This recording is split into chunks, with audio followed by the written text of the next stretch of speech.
Hello everyone, welcome to magnet brains. This is Saloni Pandey. आज के हमारे इस वीडियो में हम आपके चैप्टर की जो थर्ड थीम है caste as a discriminatory system पढ़ने वाले हैं। आपकी बुक में कास्ट एंड ट्राइब ये हेडिंग दी गई है, caste and tribe systems justifying and perpetuating equality.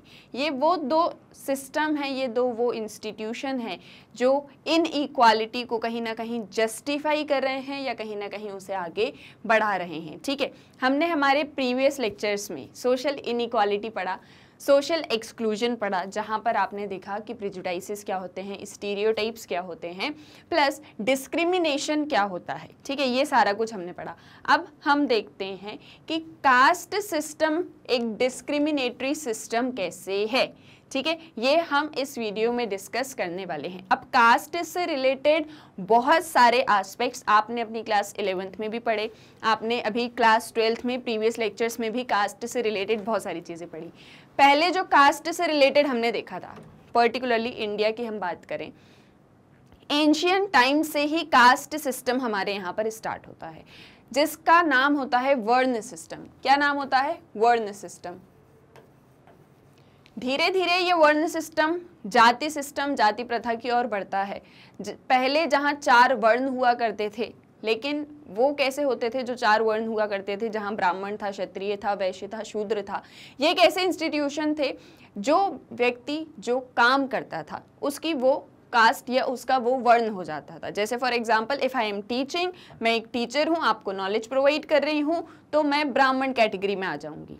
ठीक है, तो पहले के समय में ऐसा होता था, लेकिन धीरे धीरे ये इसने जाति का रूप ले लिया, स्पेशीज। ठीक है, यानी कि आपका जन्म जिस कास्ट में हुआ है, आपके पेरेंट्स की जो कास्ट है वही सेम कास्ट आपकी होगी। कॉलोनियल टाइम्स में आते आते ये सिस्टम और ज़्यादा रिजिड हो गया, हमने देखा बहुत ज़्यादा रिजिड सिस्टम हो गया। लेकिन पोस्ट इंडिपेंडेंस की हम बात करें, 1947 के बाद की हम बात करें, थोड़ी सी फ्लेक्सिबिलिटी हमें इस सिस्टम में देखने को मिलती, थोड़ी सी फ्लेक्सिबिलिटी, लेकिन आज भी ये कास्ट सिस्टम इंडिया में प्रिवेल करता है। हाँ, स्टार्टिंग में जितना था उतना आज हमें देखने को नहीं मिलता है, मैक्रो लेवल पे देखने को नहीं मिलता है, लेकिन माइक्रो लेवल पे आज भी कास्ट सिस्टम की जड़ें बहुत मजबूत हैं इंडिया में। ठीक है, फ्लेक्सिबिलिटी थोड़ी सी आई है लेकिन बहुत ज़्यादा नहीं आई है। इसी बैकग्राउंड में the caste system is a distinct Indian social institution that legitimizes and enforces practices of discrimination against people born into particular caste. Caste system जो इंडियन सोशल इंस्टीट्यूशन का एक डिस्टिंक्ट पार्ट है, ये जो भी डिस्क्रिमिनेशन होता है लोगों के साथ में, जो भी भेदभाव होता है लोगों के साथ में, पर्टिकुलरली उनकी कास्ट की वजह से, उनकी कास्ट की वजह से, उनकी जाति की वजह से, ये इंडिया का सोशल इंस्टीट्यूशन यानी ये कास्ट सिस्टम उस एक चीज़ को वैध बनाता है।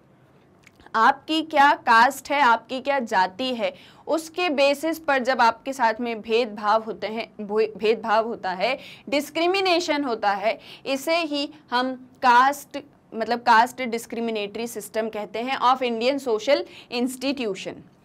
These practices of discrimination are humiliating, exclusionary and exploitative। अब ये जो practices होती हैं, सबसे पहले तो ये आपको असमानता का जो है एक तरीके से इंट्रोडक्शन करवा देती हैं कि किस तरह से इनइक्वालिटीज़ होती हैं। ठीक है, आपके साथ में डिस्क्रिमिनेशन हो रहा है, इनइक्वल ट्रीटमेंट आपके साथ में हो रहा है, ह्यूमिलिटेटिंग बिहेवियर है, कहीं ना कहीं इस एक बिहेवियर से, इस एक प्रैक्टिस से आपके आत्मसम्मान को क्षति पहुंच रही है या हानि हो रही है। ठीक है, ह्यूमिलिटेटिंग बिहेवियर है, एक्सक्लूजनरी है, एक्सप्लॉयटेटिव है। आपको इस तरह का, जब कोई भी आपके साथ में इस तरह का व्यवहार करता है, आपकी कास्ट की वजह से आपके साथ में डिस्क्रिमिनेटरी बिहेवियर करता है, तो कहीं ना कहीं वो एक तरीके का एक्सक्लूजनरी बिहेवियर है जो आपका एक ग्रुप से, जैसे फॉर एग्जांपल ये सोसाइटी में ढेर सारी कास्ट के लोग रहते हैं, लेकिन ये पर्टिकुलर आपकी कास्ट है और आपकी कास्ट के लोगों के साथ में भेदभाव रूपी व्यवहार हो रहा है, तो आप इस सोसाइटी के एक भाग की तरह या एक अंग की तरह, ठीक है, यानी इस सोसाइटी के एक पार्ट की तरह फील नहीं करोगे, आप एक्सक्लूजनरी फील करोगे, एक्सप्लॉयटेटिव फील करोगे कि मेरे साथ में जो है गलत हुआ है, मेरे साथ में जो है बुरा व्यवहार हुआ है। वैसे ही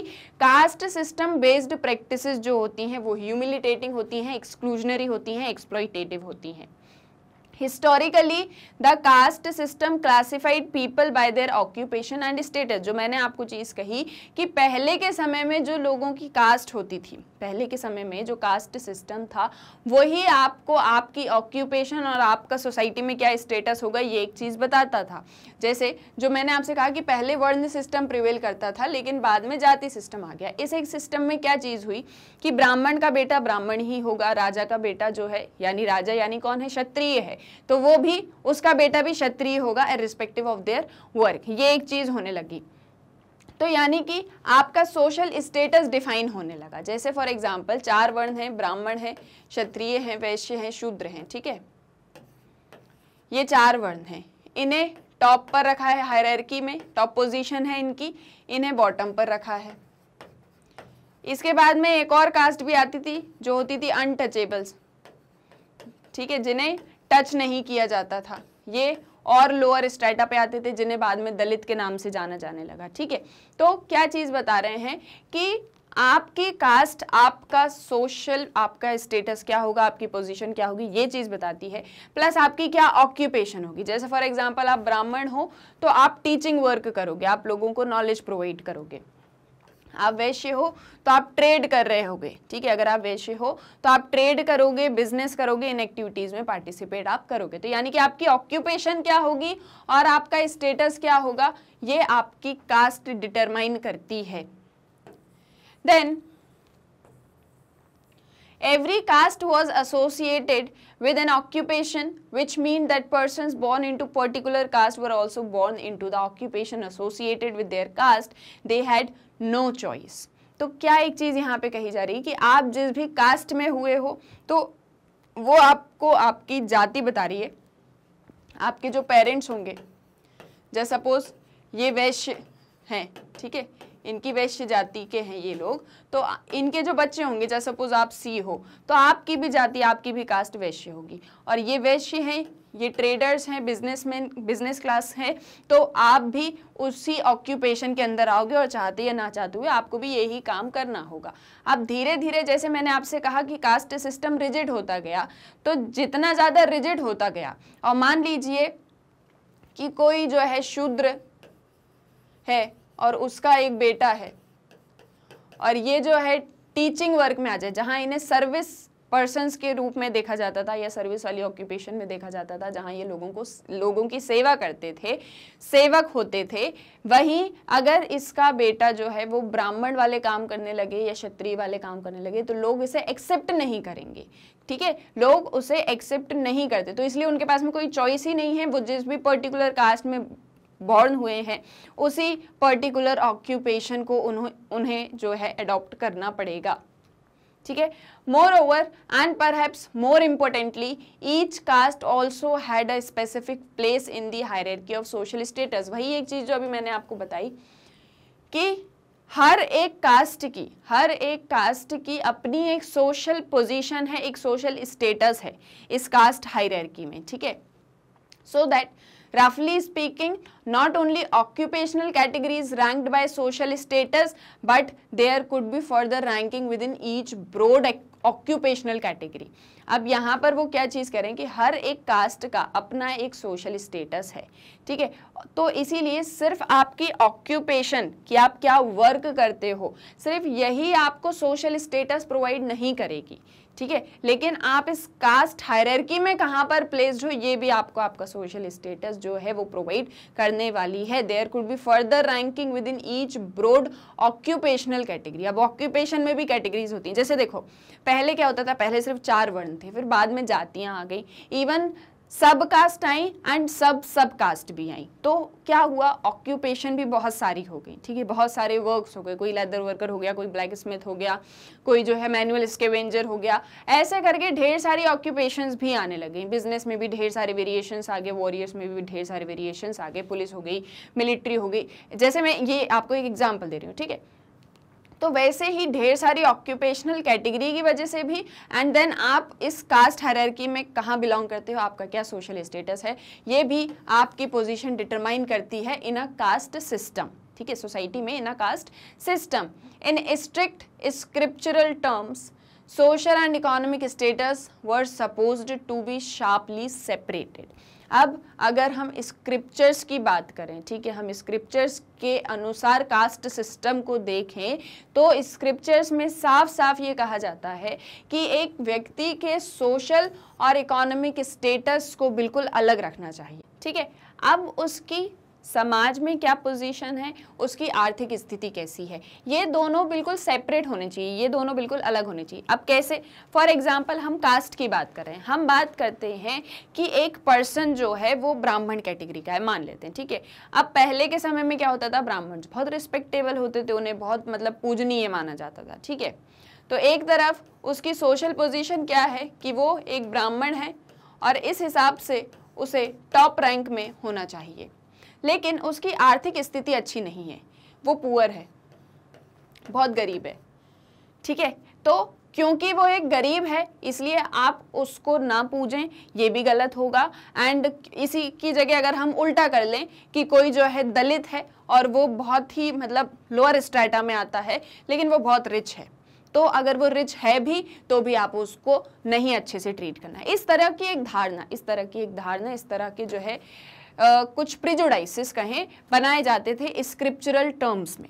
for example, the ritually highest caste Brahmins were not supposed to amass wealth and were subordinate to the secular power of kings and rulers belonging to Kshatriya caste. अब इसमें क्या एक एग्जाम्पल बताया कि जैसे जो ब्राह्मण्स हुआ करते थे वो बहुत ही हायर कास्ट में थे, रिचुअली वो हायर कास्ट से बिलोंग करते थे, लेकिन उनके पास में उतनी ज़्यादा वेल्थ नहीं होती थी जितनी क्षत्रिय कास्ट के लोगों के पास में होती थी। जो क्षत्रिय कास्ट के होते थे राजा महाराजा लोग हुआ करते थे, रूलर्स होते थे, वॉरियर्स होते थे, इनके पास में ढेर सारी वेल्थ हुआ करती थी, ढेर सारा पैसा, प्रॉपर्टी, गहने, जेवर, वस्त्र सब हुआ करते थे। लेकिन ब्राह्मण्स के पास में वो सारी चीज़ें नहीं हुआ करती, लेकिन फिर भी वो हायर कास्ट से बिलोंग करते थे, ये उनकी सोशल पोजीशन है। On the other hand, despite having the highest secular status and power, the king was subordinate to the Brahman in ritual religious sphere. अब इस पोजीशन के अकॉर्डिंग अगर हम इस वाले एग्जाम्पल को देखें तो यहाँ पर हमें क्षत्रिय ज़्यादा पावरफुल दिखता है। क्यों दिखता है? क्योंकि इसके पास में ढेर सारी इकोनॉमिक वेल्थ है, लेकिन वहीं ब्राह्मण के पास में कुछ भी नहीं है, वो एक पुअर इंसान है। बट डिस्पाइट दिस फैक्ट, इस फैक्ट के भी अलावा जब एक क्षत्रिय या जब एक राजा कोई रिचुअल रिलीजियस फंक्शन करता है, मान लीजिए उसे युद्ध पे ही जाना है, तो वो पहले अपने घर में किसी ब्राह्मण को या पंडित को बुला के जो है पूजा पाठ करवाता है उसकी विजय के लिए, ठीक है, ताकि वो जो है जीत जाए, उसकी विक्ट्री हो जाए। तो यहाँ पर अगेन क्या हुआ, ब्राह्मण ज्यादा पूजनीय हो गया और राजा जो है वो ब्राह्मण से नीचे हो गया, ठीक है। तो इस तरह का एक स्ट्रक्चर, इस तरह का एक कास्ट सिस्टम जो है प्रिवेल करता है। However, in actual historical practice, economic and social status tended to coincide, लेकिन ऐसा होता नहीं है। अगर हम आज की बात करें, एक्चुअल हिस्ट्री में हम देखें, ठीक है, एक्चुअल हम देखें, हिस्ट्री को भी देखें, आज की भी बात करें, तो आज के समय में भी और पहले भी इकोनॉमिक और सोशल स्टेटस हमेशा एक दूसरे के साथ में कोइंसाइड करते थे, कहीं ना कहीं बोलें तो आपस में एक दूसरे से मिले हुए ही थे। There was thus a fairly close correlation between social status and economic status. The high caste were almost invariably of high economic status, while the low caste were almost always of low economic status. क्या कहना चाह रहे हैं कि जो हम बोल रहे हैं कि सोशल और इकोनॉमिक स्टेटस को अलग रखना चाहिए, ये तो स्क्रिप्चर्स में कहा है, लेकिन हिस्टोरिकल प्रैक्टिस की तरफ अगर हम देखें तो जो हायर कास्ट के थे उनके पास में इकोनॉमिक स्टेटस भी हाई था। जो हाई कास्ट के थे उनका इकोनॉमिक स्टेटस भी हाई था, जो लो कास्ट के थे वो हमेशा लो इकोनॉमिक स्टेटस में रहे। क्या कारण रहे इसके? जैसे हमने देखा था कि ब्रिटिश टाइम की अगर हम बात करें तो जहाँ पर जब लैंड राइट्स मिले थे, जो लैंड सेटलमेंट हुआ था वो कास्ट बेस्ड हुआ था, ठीक है। वहाँ पर अपर कास्ट के पास में जो है प्रॉपर्टी आ गई, लैंड ओनर्स बन गए, तो अब इनके पास में क्या आ गया, इनके पास में सोशल स्टेटस भी आ गया, इनके पास में इकोनॉमिक स्टेटस भी आ गया। जो लो कास्ट के पीपल थे उनकी ना एजुकेशन को लेके रीच थी, ना उनकी रीच थी मनी को लेके, ना प्रॉपर्टी को लेके, तो वो हमेशा लोअर इकोनॉमिक स्टेटस में ही रह गए। तो कहीं ना कहीं ये इकोनॉमिक और ये सोशल स्टेटस हमें कोइंसाइड आपस में एक दूसरे से मिलता जुलता हुआ ही दिख रहा है। Then in modern times and particularly since the 19th century, the link between caste and occupation has become much less rigid. लेकिन हम मॉडर्न टाइम्स की बात करें, हम 19th सेंचुरी के टाइम की बात करें, तो ये जो लिंक है कि आपकी क्या कास्ट है उसी से आपकी ऑक्यूपेशन होगी, ये थोड़ा सा लेस रिजिड हो चुका है। जो मैंने आपसे कहा था कि हम जैसे जैसे आगे बढ़ते जाएंगे वैसे वैसे चीज़ें थोड़ी सी कम रिजिड होती जाएंगी, थोड़ी सी फ्लेक्सिबल होती जाएंगी, थोड़ी सी कम रिजिड होंगी, थोड़ी सी फ्लेक्सिबल होंगी, लेकिन रिजिडिटी अभी भी है। Ritual religious prohibitions on occupational change are not easily imposed today and it is easier than before to change one's occupation. आपके जो रिचुअल रिलीजियस प्रोहिबिशंस होते हैं ऑक्यूपेशन से रिलेटेड वो आज इम्पोज नहीं किए जाते हैं and it is easier that before to change one's occupation. जैसे पहले हुआ करता था, जो मैंने आपसे बताया कि आपकी क्या ऑक्यूपेशन होगी ये आपकी कास्ट से डिटरमाइन हो जाता था, लेकिन धीरे धीरे टाइम के साथ में फ्लेक्सिबिलिटी आई। अब ज़रूरी नहीं था हमारी जो कास्ट है हम उसके अकॉर्डिंग ही अपना वर्क करेंगे या उसके अकॉर्डिंग ही हमारी ऑक्यूपेशन होगी, हम हमारी ऑक्यूपेशन चेंज भी कर सकते हैं, टाइम के अकॉर्डिंग हम हमारी ऑक्यूपेशन चेंज भी कर सकते हैं। और रिचुअल्स को लेके, रिलीजियस प्रैक्टिसेस को लेके जिस तरह के प्रोहिबिशन पहले कास्ट बेसिस पर लगते थे अब वो इम्पोज नहीं होते थे। जैसे पहले लोगों को रोक लगा दी जाती थी, जैसे हमने देखा कि दलितों को एंटर नहीं करने दिया जा रहा है मंदिरों में, लो कास्ट के पीपल माने जा रहे हैं, तो इसीलिए इस तरह के प्रोहिबिशंस धीरे धीरे जब हम मॉडर्न टाइम्स में आते हैं, इवन अगर हम आज 21st सेंचुरी की बात करें तो ऐसी प्रैक्टिसेस हमें देखने को नहीं मिलती हैं। ठीक है, moreover compared to 100 or 50 years ago the correlation between caste and economic status is also weaker. Rich and poor people are to be found in every caste. अब जैसे जैसे हम आगे बढ़ते गए, वही मैं आपको चीज़ बता रही थी, जैसे जैसे हम आगे बढ़ते जा रहे हैं, हम 21st सेंचुरी में आ चुके हैं। अगर आज से हम 50 साल पहले की बात करें तो जो कास्ट के बीच में एक डिविजन्स हमें देखने को मिलते थे, ठीक है, कास्ट सिस्टम में जो डिविजन्स हमें देखने को मिलते थे, डायमेंशंस हमें देखने को मिलते थे, जिस तरह से इकोनॉमिक एंड सोशल स्टेटस को लेके, ठीक है, हमने अभी तक जितनी भी चीज़ें पढ़ी वो धीरे धीरे समय के साथ में कम होने लगे। और आज के समय में आपका सोशल स्टेटस क्या है और आपका इकोनॉमिक स्टेटस क्या है, दोनों इंटरलिंक्ड हो गए। लेकिन किस पर्सपेक्टिव में, आज रिच और पुअर दोनों ही हमें हर एक कास्ट के अंदर देखने को मिलते हैं, चाहे फिर वो अपर कास्ट के लोग हों चाहे लोअर कास्ट के लोग हों, सभी कास्ट में रिच पीपल भी हैं और पुअर पीपल भी हैं। ठीक है, but and this is the key point, the caste class correlation is still remarkably stable at the macro level. लेकिन वही जो चीज़ मैंने आपको स्टार्टिंग में कही थी कि ये जो कास्ट सिस्टम को लेके, ठीक है, जो हम बात कर रहे हैं कि आज के समय में ढेर सारी कास्ट के लोग हैं, ठीक है, जैसे सपोज ये जो हैं ये लोग हैं टॉप क्लास के लोग हैं, ये बॉटम कास्ट के लोग हैं, ठीक है, फिर ये जो हैं ये आपके लोअर कास्ट के लोग हैं।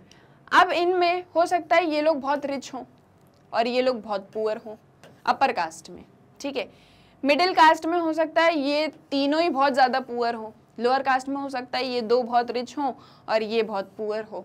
तो यानी कास्ट क्लास डिविजन्स धीरे धीरे कम होते जा रहे हैं। ठीक है, धीरे धीरे ये डिविजन्स, ये रिजिडिटी कम होती जा रही है। समाज में ऑक्यूपेशन को लेके भी चीज़ें बदलती जा रही हैं, जो अभी तक हमने सारा कुछ पढ़ा। लेकिन चीज़ ये है, मतलब बात ये है, जो की पॉइंट है वो ये है कि आज के समय में मैक्रो लेवल पर चीज़ें बदली हैं। मैक्रो लेवल पर कैसे, जो मैं आपको एक एग्जांपल, जैसे हमने पहले भी लिया था कि आज आप 21st सेंचुरी में, आप टाउन्स में हो, रूरल एरियाज़ में हो, इंडस्ट्रियलाइज्ड हो चुकी हैं चीज़ें, मॉडर्न टेक्नोलॉजी है, एडवांस है, सब कुछ है। आप किसी होटल में जाके खाना खाते हो, उसी होटल पे शायद कल किसी लोअर कास्ट के पर्सन ने खाना खाया होगा, किसी मिडिल कास्ट के पर्सन ने खाना खाया होगा, किसी टॉप कास्ट के पर्सन ने खाना खाया होगा, या फिर आप सब उस होटल में उसी टाइम पर ढेर सारी कास्ट के लोग बैठे होंगे और आप सभी खाना खा रहे हैं अपनी अपनी टेबल पर। ठीक है, आप सभी अपना अपना खाना खा रहे हैं टेबल पर। तो क्या देखने को मिल रहा है कि भैया शायद कास्ट डिवीजन कम हो गया मैक्रो लेवल पर, ऊपर ऊपर से ऐसा दिखता है। लेकिन अगर सबके मन की बात करें, सबके मन की, सबके अंदर की बात करें, तो माइक्रो लेवल पे आज भी लोगों के अंदर, गांव में, देहातों में आज भी ये कास्ट सिस्टम बहुत प्रिवेल करता है। आज भी लोअर कास्ट के लोग जो हैं वो चाहे कितने भी रिच हो जाएं, चाहे उनके पास में कितना भी पैसा आ जाए, लेकिन एक जो सोशल स्टेटस जो एक अपर कास्ट के पर्सन को मिलेगा वो लोअर कास्ट के पर्सन को आज भी बहुत सी ऐसी बैकवर्ड एरियाज में नहीं देखने को मिलता। तो यानी कि चीज़ें बदल रही हैं मैक्रो लेवल पर, लेकिन माइक्रो लेवल पर बात करें तो आज भी उतना बदलाव नहीं देखने को मिला है। As the system has become less rigid, the distinctions between caste of broadly similar social and economic status have weakened. जैसे जैसे ये सिस्टम लेस रिजिड होता जा रहा है, थोड़ा सा फ्लेक्सिबल होता जा रहा है, तो ये जो डिस्टिंक्शंस हमें देखने को मिलते थे सोशल और इकोनॉमिक स्टेटस के, ये थोड़े बहुत कम होते जा रहे हैं. अब जैसे फॉर एग्जाम्पल आज की अगर हम बात करें, आज भी सोसाइटी में ढेर सारी कास्ट के लोग हैं, चाहे फिर वो अपर कास्ट के हों, लोअर कास्ट के हों, किसी भी कास्ट के हों. आज जो है मतलब आप देखो, जैसे पहले कहा जाता था कि जो वॉरियर्स होंगे, जो रूलर्स होंगे, वही क्षत्रिय कहलाएंगे. लेकिन आज बहुत से ऐसे क्षत्रिय हैं जो शायद बिजनेस कर रहे हैं, शायद टीचिंग का जॉब कर रहे हैं, शायद किसी की सर्विसमैन है, लोगों को सेवा प्रोवाइड करते हैं अपनी. वही बहुत से ब्राह्मण्स हैं जो शायद छोटे छोटे से काम इन द सेंस कि शायद कोई सब्जी बेच रहा है, कोई साफ सफाई कर रहा है. हर एक फील्ड में हर एक कास्ट के लोग आज हमें देखने को मिलते हैं. तो ये जो सोशल और इकोनॉमिक स्टेटस का एक डिवीजन पहले बना हुआ था, वो धीरे धीरे कम होता जा रहा है. Yet between different socio-economic groupings, the distinctions continue to be maintained. लेकिन आज भी कुछ सोशो इकोनॉमिक ग्रुपिंग्स में वही चीज़ जो मैंने आपसे कहा, माइक्रो लेवल पे ये डिस्टिंक्शंस आज भी हमें देखने को मिलते हैं. Although things have certainly changed, they have not changed much at the macro level.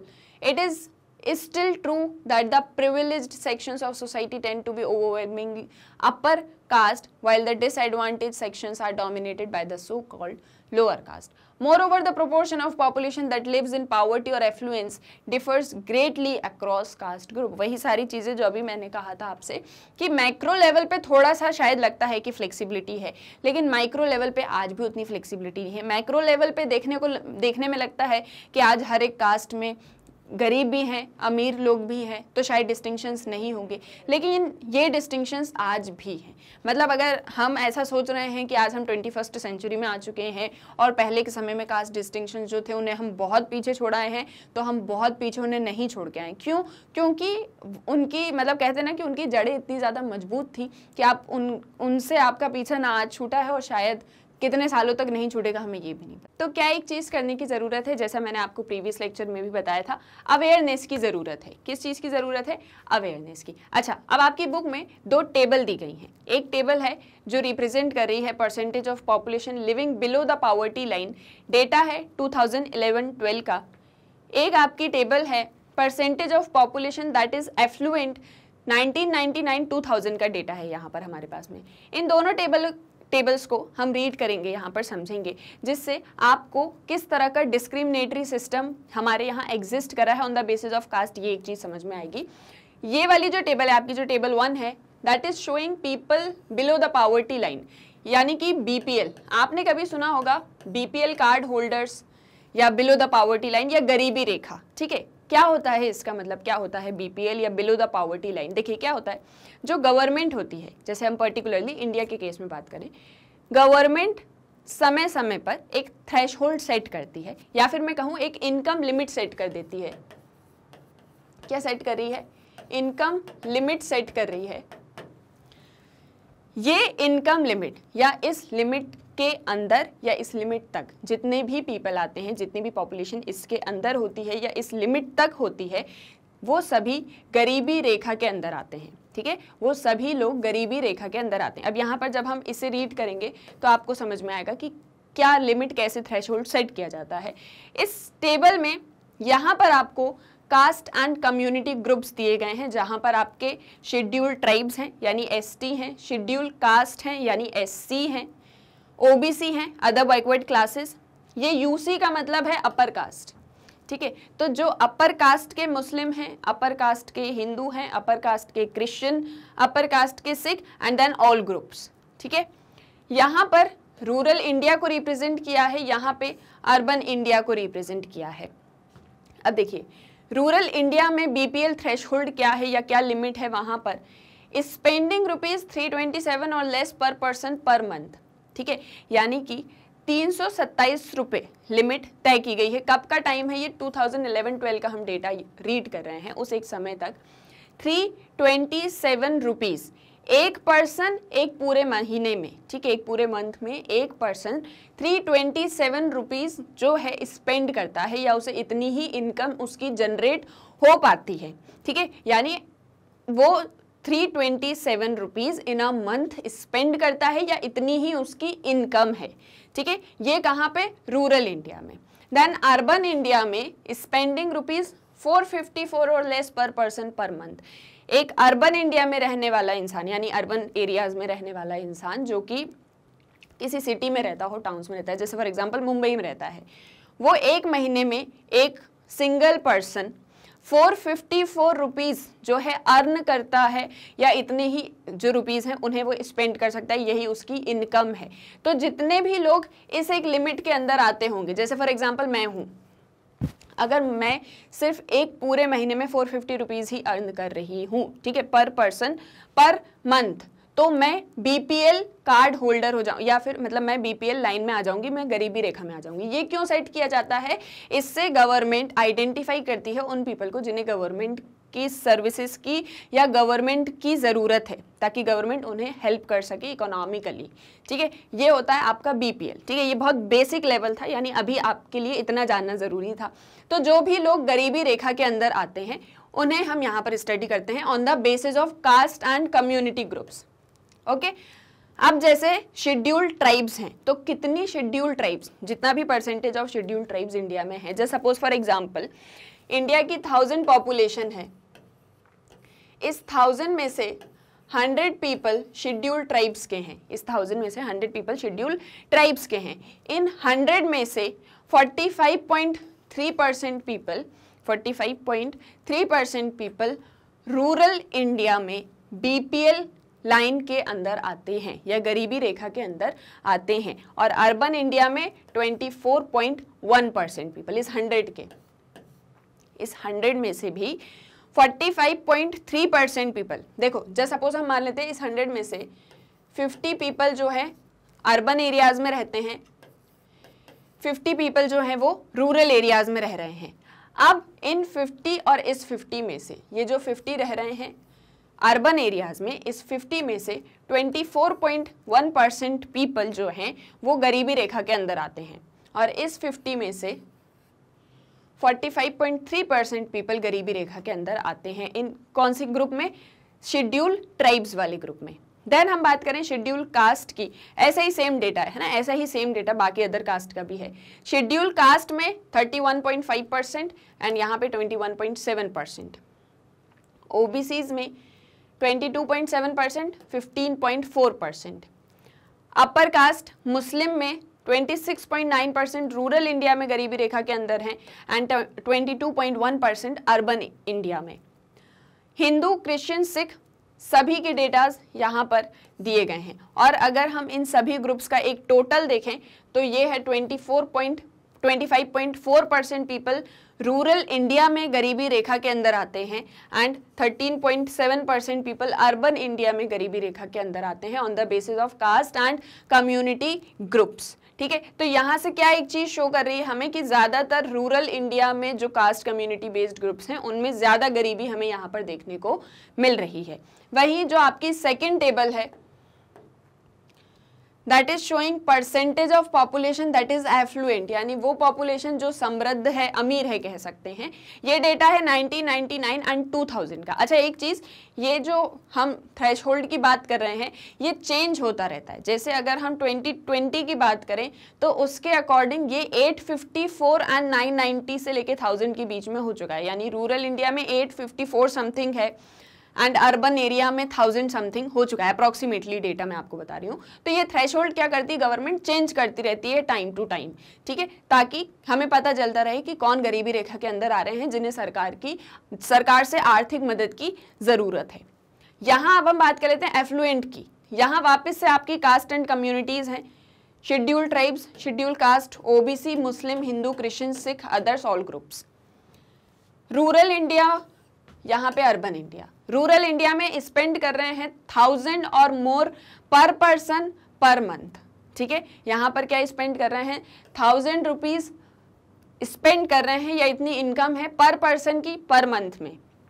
Urban India में 2000 है पर पर्सन पर मंथ। ठीक है, यहाँ डेटा क्या शो कर रहा है कि शेड्यूल्ड ट्राइब्स के लोग 1.4% ही रिच हैं या फिर एफ्लुएंट हैं रूरल इंडिया में, 1.7% SC, OBC 3.3%, Muslim 2%, Hindu 8%, Christian 18%, Sikh 31%, others 17.9% and all groups 4.3%। ठीक है, ऑल अदर ग्रुप्स 4.3%। वहीं अर्बन इंडिया में बात करें तो रूरल इंडिया में क्या दिख रहा है हमें कि सिख पीपल जो हैं वो सबसे ज़्यादा रिच हैं। कहाँ पे? रूरल इंडिया में। अर्बन इंडिया की बात करें तो ST, ST और सारे डेटा देख के हमें समझ में आता है कि 17.0% जो कि आपके क्रिश्चियन का डेटा है।